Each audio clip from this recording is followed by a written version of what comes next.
He is a mechanical engineer, inventor, entrepreneur, former restaurant owner, importer of food and skiing equipment, as well as the father of 4 of his own and 3 foster children.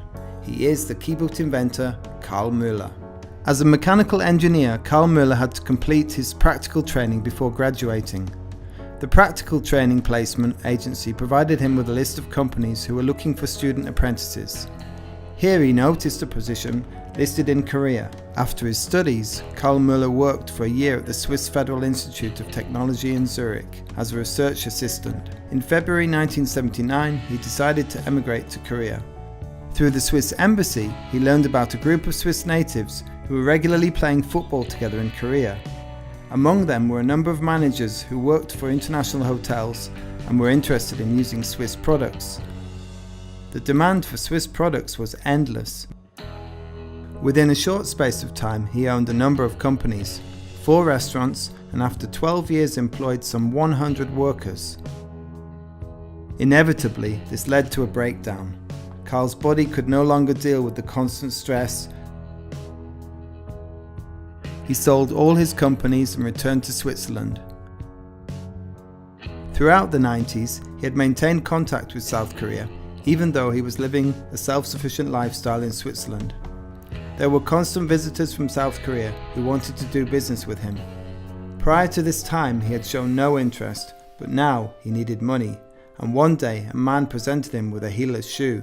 Karl was at that time experiencing problems with his Achilles tendon, and this reminded him how much he loved walking on the soft and springy rice paddy fields in Korea. A year later, he showed the Koreans some plans for an even better shoe, but the man was not interested. Müller therefore decided to manufacture the shoe himself and launched it in 1998.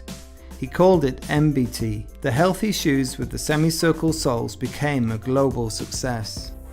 The 2 engineers, Karl Müller and Markus Bartlett, had been working on the development of the new MBT since 2005. This idea finally hit the market at the beginning of 2009 under the brand kybun.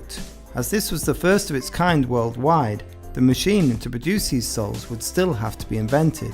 But why go through the trouble of having to start something from scratch again? I believe that I heard God say to me, selling MBT was not his plan. You must bring kybun into the world because with this product you will be able to help so many more people.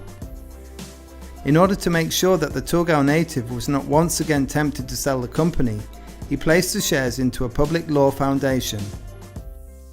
This would ensure that walking healthy in comfortable, pain-relieving and trendy shoes can be enjoyed by future generations. kybun would not be run purely for profit, but in a relationship-orientated manner.